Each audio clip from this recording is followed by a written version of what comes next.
Hello everyone, কি অবস্থা সবার? Welcome to my new blog.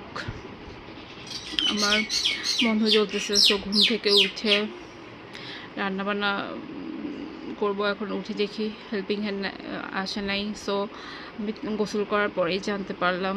So care করা, রান্না করতে ভালোই লাগে। এখন মাছ রান্না করব, দেখি মাছ নিয়ে আসছে। মাছটা অবশ্য আগেই ভেজে রাখছিলাম, ভাগ্য নাহলে তো অনেক দেরি হয়ে যেত। পুরো 12:30 1টা বাজে রান্না করতে ঢুকছি। যাই হোক, 1 ঘন্টার মধ্যে রান্না হয়ে গেছে। মাছকে রিদে গরম পানি চুলাই দিলাম, সবাই গোসল করবে। আমার তো গোসল করা শেষ, আমার আর রেশমার। মাছকে ম্যারিনেট করে রাখছি, এরপর কষাইয়ে আদা রসুন সব কিছু দিয়ে মাছটা দিয়ে দিলাম। এরপর কষায় ঝোল দিয়ে দিচ্ছি। অবশ্যই এই মাছগুলো একটু ঝোল করে রান্না করলে ভালো হয়, একটু দেশীয় দেশীয় স্বাদ আসে। মাখা মাখা করলে তেমন একটা অবশ্য ভালো লাগে না, লাগে মোটামুটি, বাট আমি ঝোল ঝোল করে রান্না করছি। পরে দিয়ে টমেটো আর ধনে পাতা দিয়ে দিছি।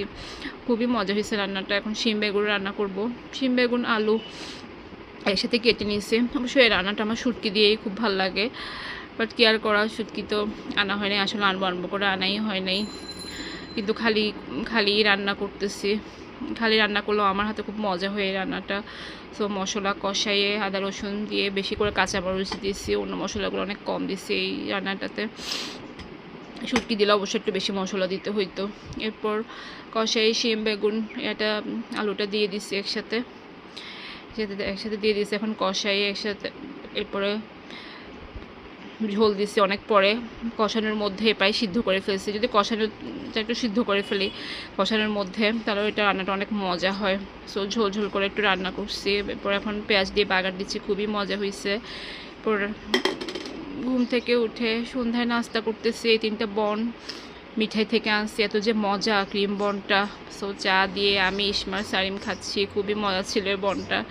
একদম ক্রিমগুলো মুখের সাথে লেগে থাকে।